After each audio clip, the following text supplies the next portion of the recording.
Hi friends, welcome back to the channel. நீங்க நம்ம channel first time பார்க்குறீங்கன்னா மறக்காம சேனல் சப்ஸ்கிரைப் பண்ணி பாருங்க. ஃபர்ஸ்ட் வந்து ஒரு சிம்பிளான ஒரு பொடி பண்ணுறேன். இது வந்து தோசை, இட்லி கூட நம்ம வந்து தொட்டு சாப்பிடலாம். அப்படி இல்லைன்னா நம்ம இது பருப்பு பொடி மாதிரி கூட யூஸ் பண்ணிக்கலாம். ஸோ 2 in 1 பர்பஸ்க்காக சம்டைம்ஸ் டைம் இல்லை அப்படின்னா ரைஸில் மிக்ஸ் பண்ணி கூட இது நம்ம சாப்பிட்லாம். ஃபஸ்ட்டு வந்து 2 ஸ்பூன்ஸ் இந்த எள்ளு வந்து நான் ஃப்ரை பண்ணிக்கிறேன். இது வந்து மீடியம் ஃப்ளேமில் தான் சுத்தமாக கருகாமல் இருக்கிற மாதிரி ஃப்ரை பண்ணிக்கோங்க. அதுக்கப்புறமா கொஞ்சமாக நல்லெண்ணெய் விட்டு அதில் ஒரு ஸ்பூன் வரைக்கும் மஸ்டர்ட் போட்டிருக்கேன். இதுவும் வந்து கொஞ்சம் பொரியட்டும். இது பொரிஞ்ச ஒரு கப் வரைக்கும் உளுத்தம்பருப்பு ஆட் பண்ணிக்கிறேன். இந்த உளுத்தம்பருப்பும் வந்து நல்லா மீடியம் ஃப்ளேமில் ஃப்ரை பண்ணலாம். இது ஃப்ரை பண்ணும்போதே ஒரு நல்ல அரோமா கிடைக்கும். அண்ட் நல்லா டார்க் ப்ரௌன் ஆகிற வரைக்கும் விடாமல் இது கலர் மாறினாலே போதும். ஸோ இது வந்து மீடியம் ஃப்ளேமில் தான் நான் ஃப்ரை பண்ணுறேன். இந்த பொடி வந்து ரொம்ப ஹெல்த்துக்கும் நல்லது ஊறதால் ஆட் பண்ணுறதுனால. இப்போது இந்த கறி லீவ்ஸ்லாம் வந்து நல்லா வாஷ் பண்ணி காய வச்சுருந்தேன். அதையும் இது கூட வந்து கொஞ்சம் ஆட் பண்ணிக்கிறேன். ஒரு 10 to 20 லீவ்ஸ் இருந்ததுன்னா போதும். இது வந்து ஒரு ஃப்ளேவருக்கு தான். இது வந்து உங்களுக்கு பிடிக்கலன்னா நீங்கள் இந்த கறி லீவ்ஸ் வந்து ஸ்கிப் கூட பண்ணிக்கலாம். பட் ரொம்ப நல்லாயிருக்கும் இந்த கறி லீவ்ஸ் ஆட் பண்ணோம்னா.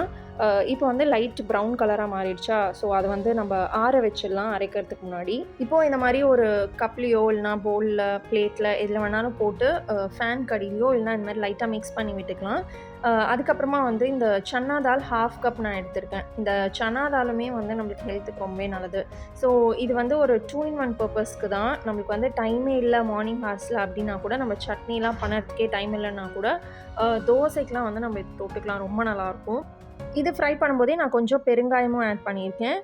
சால்ட் வந்து நம்ம அரைக்கும் போது கூட ஆட் பண்ணிக்கலாம் எவ்வளோ தேவையோ. இப்போ இது எல்லாமே நல்லா ஆறட்டும். நம்ம அதுக்குள்ளே ரெட் சில்லி வந்து ஃப்ரை பண்ணிக்கலாம். ரெட் சில்லி வந்து நான் இவ்வளோ தான் எடுத்திருக்கேன். உங்களுக்கு காரத்துக்கு ஏற்ற மாதிரி நீங்கள் எடுத்துக்கோங்க. இது வந்து நான் சம்டைம்ஸ் ரைஸில் மிக்ஸ் பண்ணி கூட நாங்கள் சாப்பிடுவோம். ஸோ அதனால் காரம் கம்மியாக வேணும்னு இப்படி ஆட் பண்ணியிருக்கேன் கிக்கியும் இருக்கான்ட்டு. இப்போது இது எல்லாமே வந்து நல்லா ஆறுனதுக்கு அப்புறமா நம்ம வந்து பொடி பண்ணிக்கலாம். ரொம்ப அரோமேட்டிக்காக இருக்கும் இந்த டைமே. நம்ம அரைக்கிறதுக்கு முன்னாடியே நல்லா ஸ்மெல் சூப்பராக இருக்கும். இப்போது இந்த அளவுக்கு தான் வந்து நம்ம கிரைண்ட் பண்ணியிருக்கோம். உங்களுக்கு ரொம்ப பொடியாக வேணும்னா அப்படி கூட பண்ணலாம். இது வந்து நான் ஒரு 90% கிரைண்ட் பண்ணியிருக்கேன். ஏன்னா கொஞ்சம் கொரப்பாக இருந்ததுன்னா அது வந்து நல்லாயிருக்கும் ரைஸ் கூட மிக்ஸ் பண்ணும்போது. இப்போ இதை வந்து நம்ம ஏர்டைட் பாக்ஸில் போட்டு வச்சா 2 weeks வரைக்கும் மினிமம் அப்படியே இருக்கும் கெடாமல். இது வந்து ஒரு குட்டி ஷாப்பிங் ட்ரிப் அட்டாச் பண்ணியிருக்கேன். இது வந்து ஸ்பார் ஹைப்பர் மார்க்கெட் இருக்குல்ல, அங்கே எடுத்தது. ஈவினிங் வந்து ஒரு நாள் நிறையா டைம் இருந்த மாதிரி இருந்தது. கொஞ்சம் வெட்டியாக இருந்தேன். ஸோ அப்படியே ஒரு குட்டி ஷாப்பிங் போகலாம் அப்படின்னு போயிட்டு வந்தோம். இங்கே வந்து ஸ்பாரில் நிறையா ஆஃபர்ஸ்லாம் இருக்கும் எப்போவுமே. இங்கெல்லாம் வந்து குட்டீஸை கூப்பிட்டு போனால் அவங்களுக்கே தெரியும், நம்ம கையிலேயே பிடிக்க முடியாது. இருக்கிற டாய் செக்ஷனில் என்னென்ன இருக்கோ எல்லாத்தையும் தொட்டு பார்த்துட்டு கிக்கிலாம் வந்து ஆக்சுவலி கன் ஃபேன். ஸோ கன்னெல்லாம் இருந்ததுன்னா அதெல்லாம் எடுத்து ட்ரிகர் பண்ணி எல்லாம் பண்ணி பார்த்துட்டு யூஸ் பண்ணிட்டு தான் வருவான். ஸோ அங்கே வந்து அவனுக்கு அங்கே ஆக்சுவலி இந்த மாதிரி இடத்துக்கு போகிறதுக்கு ரொம்ப பிடிக்கும். ஏன்னா ஒரே டைமில் நிறையா டாய்ஸ் பார்க்குறாங்கல்ல. அதுக்கப்புறம் அவனுக்கு வந்து ஆக்சுவலி ரெட் கலர் ரொம்ப பிடிக்கும். அதனால் எது ரெட்டாக இருந்தாலும் வாங்கணும்னு ஆரம்பிச்சிருவான். ப்ரஷ்ஷெல்லாம் வந்து ரெட் கலரில் இருந்ததுன்னா எல்லா ப்ரஷ்ஷும் வாங்கணும் அப்படின்வான். அப்புறம் பேஸ்ட்டு ரெட்டாக இருந்ததுன்னா அது வாங்கணுன்னுவான். அங்கே அடம் பிடிச்சிட்ருக்கான் அது அந்த ரெட் கலர் பேஸ்ட்லாம் வாங்கணும் அப்படின்னு. ஸோ உட்காந்து நாங்களும் பொறுமையாக அவனை வந்து எப்படி வாங்க விடாமல் பண்ணுறதுன்னு ஐடியாலாம் போட்டு ரொம்ப ஏதாவது அடம் பிடிச்சானா ஒன்றே ஒன்று மட்டும் வாங்கி கொடுத்து கூட்டிகிட்டு வருவோம். ஸோ இப்போ அதான் அங்கே அந்த வேலை தான் போயிட்டுருக்கு. மற்றபடி ஸ்பாரில் வந்து நம்ம சிப்ஸ் அதுக்கப்புறம் இந்த மாதிரி சாஃப்ட் ட்ரிங்க்ஸ் இதெல்லாம் வந்து நம்ம கண்டிப்பாக வாங்கலாம். இதெல்லாம் வந்து நிறைய ஆஃபர்ஸ்லேயே நம்மளுக்கு கிடைக்கும்.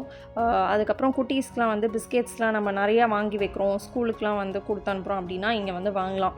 இங்கே வந்து பிஸா பேஸ் நம்மளுக்கு கிடைக்கும். பிஸா பேஸ் பார்த்துட்டான்னா கிக்கி விடவே மாட்டான். அவனுக்கு பிஸா வேணும் அன்றைக்கி அப்படின்னு அடம் பிடிப்பான். இது வந்து நாங்கள் ஆக்சுவலி ஈவினிங் போயிருந்தோம். அவன் டின்னருக்கு வந்து பிஸா தான் வேணும் அப்படின்னு சொல்லிட்டான். ஸோ அதனால் அங்கே ஃப்ரெஞ்ச் லோஃப் வாங்கியிருந்தேன்.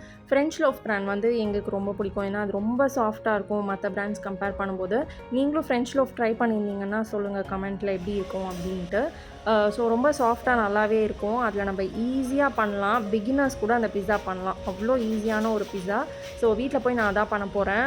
ஏன்னா இங்கேருந்து போகும்போதே எங்களுக்கு லேட் ஆகிடுச்சு. இங்கே வந்து நான் அப்படியே என்னென்ன பல்சஸ் வேணும் அதெல்லாம் வாங்கிட்டு போயிடுவேன். ரொம்ப ஃபாஸ்ட்டாக ஒரு பிஸா. இதுக்கு வந்து கார்ன் எடுத்திருக்கேன், கேப்சிகம், ஆனியன், டொமேட்டோ. நம்மளுக்கு பிடிச்ச வெஜ்ஜீஸ் என்ன வேணாலும் யூஸ் பண்ணலாம். ஆனால் இதெல்லாம் வந்து கொஞ்சம் ஈஸியாக சீக்கிரமாக குக் ஆகிடும். அப்படியே க்ரன்ச்சியாக இருந்தாலும் நல்லா தான் இருக்கும். அதனால் ஈஸியாக இருக்கிற வெஜ்ஜீஸ்லாம் நான் எடுத்திருக்கேன். இப்போ வந்து நான் பிஸ்ஸா சாஸ் வந்து நான் வச்சுருந்தேன். ஸோ அதை அப்படியே மேலே வந்து ஆட் பண்ணிக்கிறேன். இந்த சாஸ் அப்ளை பண்ணுறதுக்கு முன்னாடி ஓவனில் ஒரு 2 மினிட்ஸ் வந்து 2 சைடும் ஹீட் பண்ணிவிட்டு எடுத்துகிட்டு அதுக்கப்புறமா தான் வந்து சாஸ் அப்ளை பண்ணேன்.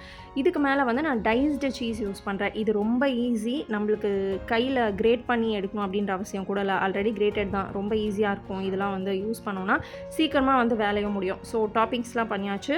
இப்போ ஓவனில் வச்சுட்டேன்னா அது வந்து ரெடி ஆகிடும். இப்போது வீட்டில் வந்து குழந்தைங்கள்லாம் இருக்காங்க அப்படின்னா இந்த மாதிரி டக்குன்னு பண்ணுற பீஸாஸ்லாம் வந்து நம்ம ஈஸியாக ரெடி பண்ணலாம். ஸோ இப்போ வந்து என்னோடய பிஸ்ஸா சூப்பராக எம்மியாக ரெடி ஆகிடுச்சு. இப்போது அதை கட் பண்ணி நான் கொடுக்க போகிறேன். இதில் வந்து 2 பேஸ் வரும். ஸோ நம்ம 2 பேஸுமே ஆக்சுவலி ஒரே டைமில் பண்ணுற மாதிரி தான் இருக்கும். ஏன்னா ஒரு பேஸ் வந்து 4 பீசஸ் தான் வரும். ஸோ அது பத்தாது நம்ம 3 பேர்லாம் இருக்கோம் அப்படின்னா. ஸோ 2மே நான் வந்து ரெடி பண்ணியிருந்தேன். 2 பேஸுமே நம்மளுக்கு வேணும்னா நம்ம இந்த வெஜ்ஜீஸ்லாம் ஃபஸ்ட்டு ஃப்ரை பண்ணி கூட டாப்பிங்ஸ்க்கு ஆட் பண்ணலாம். நான் வந்து ஃப்ரை பண்ணல. ஏன்னா கொஞ்சம் க்ரன்ச்சியாக இருந்தால் நல்லாயிருக்கும். அதனால் நெக்ஸ்ட்டு வந்து இது ஒரு க்ளீனிங் சொல்யூஷன். ரொம்ப யூஸ்ஃபுல்லான ஒரு ஐடியாவாக இருந்தது. இது வந்து நம்மளுக்கு ரிவ்யூ காமிச்சிருந்தாங்க. இது வந்து copper and brass metal cleaner. இது பின்னாடி டைரக்ஷன்ஸ் ஃபார் யூஸும் இருக்கும். ஒன்றும் இல்லை, அது ஷாம்பு மாதிரி இருக்கும். அதை எடுத்து நம்மளோட இந்த பூஜை சாமான்லலாம் வந்து க்ளீன் பண்ணுறதுக்கு ரொம்ப நல்லாயிருக்கு. இப்போ நீங்கள் இந்த பார்த்தீங்கன்னா அவ்வளோ டார்க்காக இருக்குது. பிகாஸ் நான் வந்து கொஞ்சம் இதில் வந்து கொஞ்சம் எஃபர்ட் தேவைப்படும்ல, அதனால கொஞ்சம் சோம்பேறித்தனமாக அது வந்து வாஷ் பண்ணாமல் வச்சுருந்தேன். இந்த லிக்விட் யூஸ் பண்ணி நான் வந்து க்ளீன் பண்ணுறேன். நீங்கள் பார்த்தீங்கன்னா தெரியும், லைட்டாக தான் நான் வந்து தேய்ச்சேன். அதுக்கே வந்து அந்த பிளாக் இதெல்லாம் போயிடுச்சு. ஸ்மெல்லும் வந்து நல்லா தான் இருந்தது. ஷாம்பு மாதிரியே தான். ஸோ தேக்க நல்லா வந்து நுரையும் வரும். உங்களுக்கு வந்து கைக்கும் வந்து சாஃப்டாக தான் இருந்தது. ஏன்னா இந்த மாதிரி சில கெமிக்கல் ப்ராடக்ட்ஸ்லாம் வந்து ஹார்ம்ஃபுல்லாக இருக்கும்ல, ஸ்கின்லலாம் வந்து ப்ராப்ளம்ஸ் இருக்குது, இஷ்யூஸ் இருக்குன்னா நம்மளுக்கு கஷ்டம். பட் இது வந்து எதுவுமே ஆகலை, சேஃபாக தான் இருந்தது எனக்கு. ஸோ இப்போ இதை நல்லா வாஷ் பண்ணிவிட்டு நம்ம வந்து இப்போ நீங்கள் பார்த்தீங்கன்னா என்னோடது அவ்வளோ க்ளீன் ஆகிடுச்சு. எனக்கே வந்து ஷாக்கிங்காக இருந்தது. பரவாயில்ல, எஃபர்ட்லெஸ்ஸாக இப்படி ஒன்று இருக்குது, நம்ம யூஸ் பண்ணலாம் அப்படின்னு. இந்த பஞ்சாத்திர உதிர்னி இதெல்லாம் கூட நான் வந்து ஆக்சுவலி கொஞ்ச நாளாகவே வாஷ் பண்ணலை. ஏன்னா அது வந்து அழுத்தி தேய்க்கணும். அதனாலேயே நான் வந்து டெய்லி அந்த வேலையை தள்ளி போட்டுகிட்டே இருப்பேன். இன்றைக்கி வந்து எல்லாத்தையும் எடுத்து க்ளீன் பண்ணியாச்சு. என்னோடய பிராஸ், அந்த காப்பர் பூஜை சாமான் எல்லாமே. இது வந்து நம்ம நல்லா வாஷ் பண்ணிவிட்டு நல்லா ஒரு காட்டன் கிளாத் இருக்குல்ல, அதில் வந்து நம்ம தொடச்சிட்டோம்னா நல்லா க்ளீனாக பளிச்சுன்னு ஒரு லுக் கிடைக்கும். இப்போ என்னோடய பஞ்சாத்திர உதிர்னி கலரே மாறி இருக்குது. அப்போ நீங்கள் பார்த்தீங்கன்னா எப்படி இருந்ததுன்னு தெரியும். இந்த ப்ராடக்ட் உங்களுக்கு பிடிச்சிருக்கு, நீங்கள் வாங்கணும்னு நினச்சிங்கன்னா இதோட டீட்டெயில்ஸ் எல்லாமே நான் டிஸ்கிரிப்ஷன் பாக்ஸில் அட்டாச் பண்ணுறேன். செக் பண்ணி பாருங்கள். இது வந்து நம்ம டிஷ்யூ இருக்குது, காட்டன் கிளாத் இருக்குது, என்ன இருந்தாலும் நம்ம அதில் தொடச்சிக்கலாம். நல்லா பளிச்சுன்னு ஆகிடும். வீடியோட எண்டுக்கு வந்தாச்சு. உங்களுக்கு இந்த வீடியோ வந்து கண்டிப்பாக யூஸ்ஃபுல்லாக இருந்திருக்கும்னு நினைக்கிறேன். நெக்ஸ்ட் இதே மாதிரி இன்னொரு இன்ட்ரெஸ்டிங் வீடியோவில் மீட் பண்ணலாம். அண்டில் தென் டேக் கேர், பாய்.